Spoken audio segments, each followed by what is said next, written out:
Hello and welcome back to this Downfall Idealistic Crusade. This video is a review, an overview of two really important and interesting making of books in regards to the Indiana Jones series. One is a much more vintage piece of merchandising tie-in and a type of book that doesn't exactly exist anymore and is itself a very interesting curio and something that I wish actually did exist in forms today in regards to a piece of marketing that actually is about a specific aspect of the production process in not being just another coffee table book. And then the other is in the, of course, legendary run of J.W. Rinzler making up books on Lucasfilm titles. Of course, he did the Star Wars trilogy in individual large volumes that are all essential coffee table art book making of experiences, gigantic reference tomes, and then also he did other books on Planet of the Apes and Aliens and Revenge of the Sith as well. So to talk about the first one, which is what I have here, which is the illustrated screenplay of Raiders of the Lost Ark. This is a 1981 volume. This was from the original marketing campaign of the film, and this is something that you just don't really see. Raiders was rather famously exhaustively storyboarded, and what you get here, in addition to a beautiful rendering of the original Richard Amsel first poster art design for the film with a nice sort of gloss finish on it, is actually the screenplay loaded with some of those mini storyboards and this really lovely printing that's also oversized to better accommodate the artwork. The only problem is, of course, the back shows you everything in color and it makes you think, oh wow, this is going to be fantastic, but the actual printing is completely in black and white. But it is done to such a high quality degree that this is actually a really nice collector's piece, even if it's really just the shooting script of the film. So don't come into this expecting it to have significant differences. This is not one of the earlier Lawrence Kasdan drafts, for example. But you do get a little custom introduction from Spielberg himself. And rather interestingly, it's actually dated June 1981, and you get the sense of history, that you almost like Belloc is telling you this is history as you open this, because immediately you're confronted with storyboards from the opening sequence. Now, the one other thing you're going to run into with this is if you're just reading the script and the storyboards kind of get in and out of sync with each other because they're finding all these interesting ways to tuck the storyboards in. So sometimes they're full pages, sometimes they are multiple on a full page like you see here, and then other times they're quite frequently in the page margins. But even when they're shrunk down small, the quality reproduction is such that you can actually very easily still look at the fine details. And then others mix and match further. So there's not a set uniform design to where the storyboards are, but they nicely crammed in as many as they could. I think that was the real guide. But you can also see how they were already designing the look of the film and how some things are obviously very close to what we see in the film and how some things differ. So this is really getting the visual of the development process. And for Raiders, it's really important because this was so extensively storyboarded, and to be able to see this and see it in a working development type of process is beyond fascinating. Now, some of these are actually a little bit different in terms of they almost have a sort of airbrushed feel to some of these. So I think this is also a couple different artists who were doing all of these because there's literally so many of them. The only issue is this is still just a fraction of the storyboards that were done for the film. So it still to this day would be nice to, maybe someday see, the complete storyboards as a giant coffee table book, and then the ones that were in color actually be in color. But again, here's another spread where you can see more of the sort of painted type of storyboard that some of these are. So they're not all, pencil and line sketches, and they still have remarkable detail. This printing has held up extremely well, and it is softcover only. It's not a very common printing, so I was very happy to find this. I was hoping that it would be, a different draft of the script with some of the differences, but again, it is pretty much conformed to the shooting draft of the film, and then I think reconformed again to the actual release version of the film, so you don't get any of the deleted or changed sequences that we know of. But sometimes you get full 2-page spreads detailing a sequence. Here, of course, we have the better detailing of the Cairo sequence. And there's just something to seeing the map room sequence in storyboard form as you follow along with the screenplay.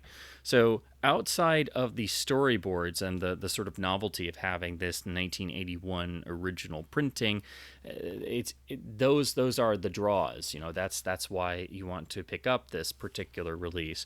If you're a gigantic fan and you just haven't gotten to see this and you're very curious about the storyboards. Again, the quality is excellent, so it's held up really well over the years. So while it's great for the images, not really going to get anything else outside of that, because again, it is pretty much the conformed to the release edit of the film in terms of the script pages. However, that just speaks volumes.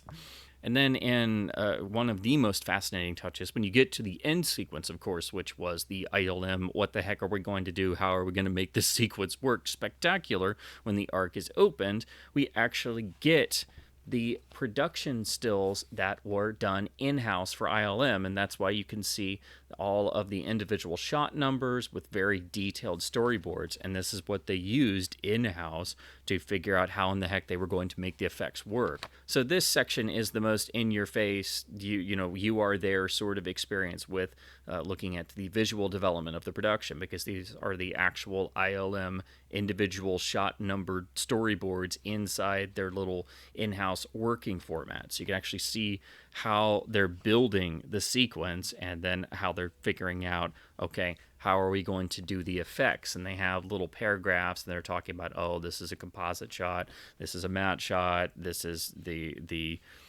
famous how the heck are we going to make people's faces melt shot.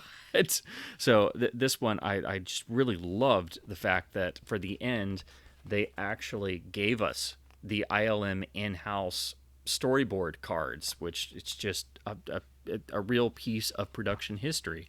And then we get one final image of the island itself. But just getting these in particular was something I did not expect. I thought it was just going to be more storyboards, but I was just fascinated to see the ILM in-house, not to be shown to the public, storyboards. And always got to have the ending warehouse, but here in the original storyboard form, so you can see this, the original conception is pretty much what we got in the film. And then that's literally the end. This is such a original tie-in that there's not even any information after that point. It literally just ends. So this is really something for the diehards. It can be found at a decent price, but it's not very common. So I was very surprised to find this not too terribly long ago, because I knew that there was basically a version of the storyboards, the illustrated screenplay for Raiders, but I just never thought I would find it, and I didn't know if it was worth tracking down. Well, I can tell you, for diehard fans, and if you love studying storyboards, heck yes, this is worth tracking down. But do keep in mind, it is in black and white only, and it's just a variety of storyboards running through the plot of the film. But of course, it's not all of them. And some are large or full page spreads, while others are just in the margins. But this is such a cool piece of the film's history and its development, and just something you don't see anymore. They did do another of these for Temple of Doom that I would like to find, but unfortunately I don't think they did one for Last Crusade. So this is a marketing tie-in thing that only lasted for the first two films, and I can't think of too many films that had a similar illustrated screenplay approach. And I know there's at least a couple, but it's not something that a lot of people do, especially not now. So this is just a fascinating part of the Indiana Jones universe, and if you're a diehard fan of Raiders and you've studied everything you can about its production and you've not read this and leafed through it to look at the storyboards, you're really going to enjoy the heck out of it. Then, of course, we turn to J.W. Rinzler's The Complete Making of Indiana Jones. This is in the same design and style as his books on the Star Wars trilogy. However, unlike the Star Wars books, this was done as a tie-in to Crystal Skull, and we had to get all of the films crammed into a single volume. So unfortunately, it just didn't come to pass that we got a beautiful single making-of book on each of the films like we did for the Star Wars films. And I'd always hoped that there might be an expanded edition at some point, but unfortunately, not too long ago, Rinzler passed away quite sadly. So these books are not only an important legacy to these films and their history and their productions and their making ofs and preserving that history, but also are a wonderful testament to Rinzler's painstaking trying to piece together these histories and digging into the archives, and then not just working at Lucasfilm, but starting to get into other studios and particularly at Fox, again, where he did a book on Planet of the Apes that I really want to read, and a book on aliens as well. But if you've read any of his Star Wars books, this follows the same format, and it's available in the same type design. I have here the soft cover edition. I don't think the indie book ever came in a hardcover edition, but I could be wrong. I usually only saw the soft cover edition. But these are still nicely put together, nicely bound and everything, so they hold up to a lot of reading over the years and pulling on and off the shelf, even if you don't have the hardcover version. But it is the same oversized sort of art book or coffee table book type design, loaded with imagery and stills and production materials and storyboards, but also a lot of images that we hadn't really seen or seen officially released up to this point, in addition to numerous interviews, and primarily a lot of vintage interviews and quotes and things to sort of build the production of the films and tell you the story of how these films were made during its production in a sort of follow along and chronological order through all the shooting days and beyond. So it starts, of course, in the build up to the creation of Raiders. Then we get the making of Raiders, which actually takes up the biggest chunk of the book. Most of the book is about Raiders, because you also have to tell the story of the start of the series, how it was birthed from from everyone's adoration of the classic Republic serials, and then the development process, the casting process, and then the production. So Raiders takes up the biggest chunk of the book. Then we get a nice bit for Temple and Crusade, and then Crystal Skull is mostly tied around to talking about the production and the effects work and the casting and getting that off the ground. And of course, this was being written right as the film was just about to come out, and so of course you've got a book that does. It flows together just fine, but it's obvious that this would have been better had it been split up into several volumes. And of course, if you're like me and you try to pretend Crystal Skull never happened, rereading this section where everybody thinks and talks about, oh, it's going to be great, and you're just gritting your teeth a lot, actually, the whole time, if I'm honest. But again, that's why this book was even greenlit as a promotional piece for the marketing campaign of Crystal Skull. So that's why you have all 4 films here, and they're talking about that film because in a certain light, because it hasn't come out yet. So this clocks in at 300 pages. You are getting plenty of material on all the films, their production, their release, their critical reception, and of course all of the pre-production planning, the actual shooting days information in terms of about the actual day-to-day activities of the production, and then of course the marketing campaigns. The whole history of the film is basically brought to life in vivid form in these books. If you've never read one of these, you are really missing out. And the Rinzler tomes, particularly for Star Wars and Indy, are, some of the greatest film reference books we have. But, of course, this is a giant coffee table art book, so it's a little hard to display, and it's not really designed for portable reading. So this would be something that you want to read more at home, or, where you can set aside a lot of dedicated time to read.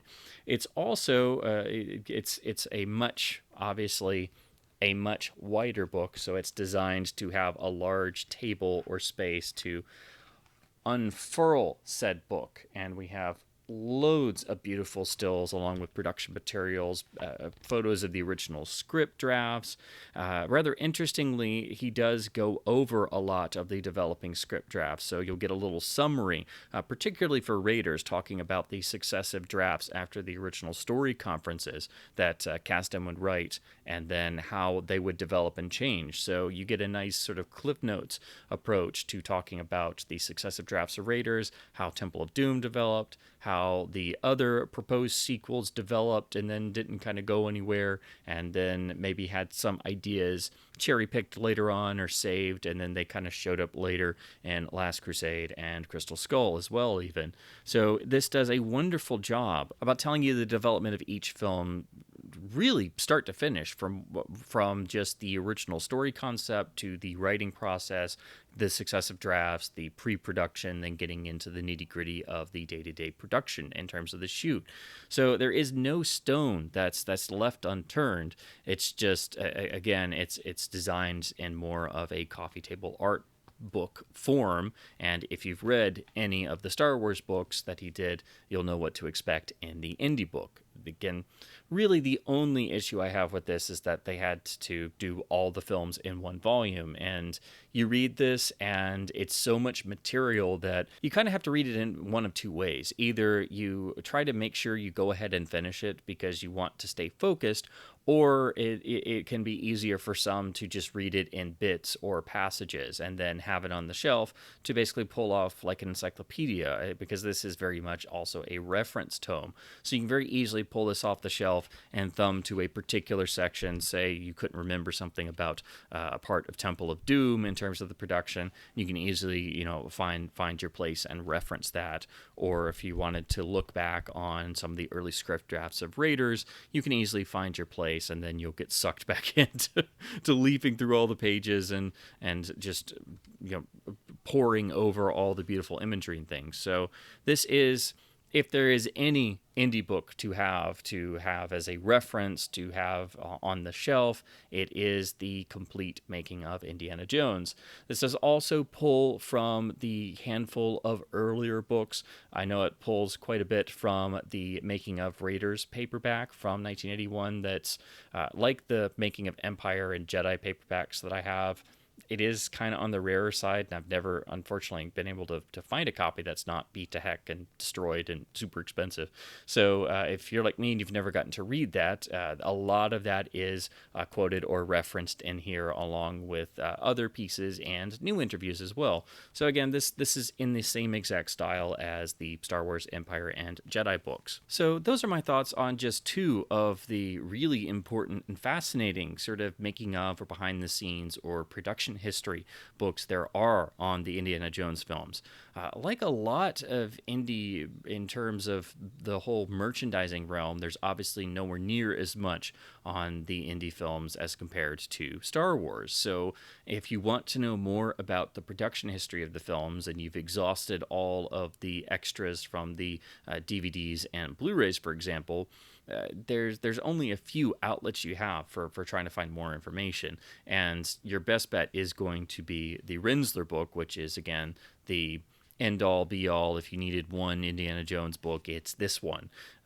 But if you are looking for something else, because you still haven't fully scratched that itch, then you can turn to all kinds of fascinating things like the illustrated screenplay, which is a fascinating part of the film's history and how merchandising used to get really varied. And again, there is also a matching volume for Temple of Doom. But outside of these, it would also be a good idea to track down a copy of the Making of Raiders of the Lost Ark paperback, if you can find one at a decent price that isn't destroyed. And hopefully I can one day find one, because I'm sure it'll be just as fascinating and interesting as the ones I've read for Empire and Jedi, which are also essential, very rare, don't pop up very often. And then when they do, they're usually beat to crap and they go for way too much on eBay, because for some reason no one's ever reprinted them, and you would think they would, but unfortunately that's part of the history of these films that just has kind of fallen by the wayside, and unless you find out about it, you just don't know it exists. And then you find out there's a Raiders making a paperback too, and then you try to find that and not pay like $60 or $80 for a beat up copy. But anyway, some of that material is again referenced in the Rinzler book, so that's why I wanted to talk a little bit about these, because I did revisit them in prepping for Dial of Destiny. So I just thought it would be fun to at least talk about these a little bit, because I'm going through all my different indie books, and I thought it would be a good idea to talk about the best making of and production history book, and then the coolest alternative one I have that is not very common, and it's a particular type of book that just you don't hardly see, and it's something that I wish there was more of, actually, because this is absolutely fascinating. And if any film needed an illustrated screenplay, it's Raiders, because not only is it an incredibly visual film, but it was also very, really ridiculously heavily storyboarded throughout. And it would be cool one day to see a complete storyboard collection of Raiders in particular, because Temple and Crusade did have lots of storyboards, but I don't think either were as heavily and meticulously storyboarded as Raiders was. So I think that would be really cool to see a Raiders storyboard collection someday. So anyway, these are just my own comments and thoughts about two of the best and most important books in regards to the Indiana Jones films and their making of. This is, of course, my bread and butter in terms of the types of books I like to read. If you've ever seen any of my collection videos, if I have a nonfiction book, it's most likely a film production book or a film biography, or somehow film related, because that's what I gravitate towards. And so if there is any indie book out there that looks fascinating and is about the production history, well, you better bet I'm going to try and find it and read it, and I'll probably devour it like I did reading through these again. So anyway, I would recommend these to any fan of the films who is looking for more material than the general stuff that's out there. And again, the Rinzler book is so exhaustive that it really is the one to have, and you will keep this on your shelf forever and just always pull it down and thumb through it as a reference work, because that's what it is. So I hope this has been at least somewhat fun and informative to fellow indie fans out there, if you've read these or if you've just never come across them, particularly in regards to the illustrated screenplay, or if you haven't read the Rinzler book in a while. Now is the perfect time to just pour over its incredible resources once again. So as always, do support independent booksellers where you can, independent bookstores where you can, because they need your support. Keep reading print books, and keep reading film books to help keep film culture alive. And thank you ever so much for watching. I've got to run now. I'm late for archaeology class.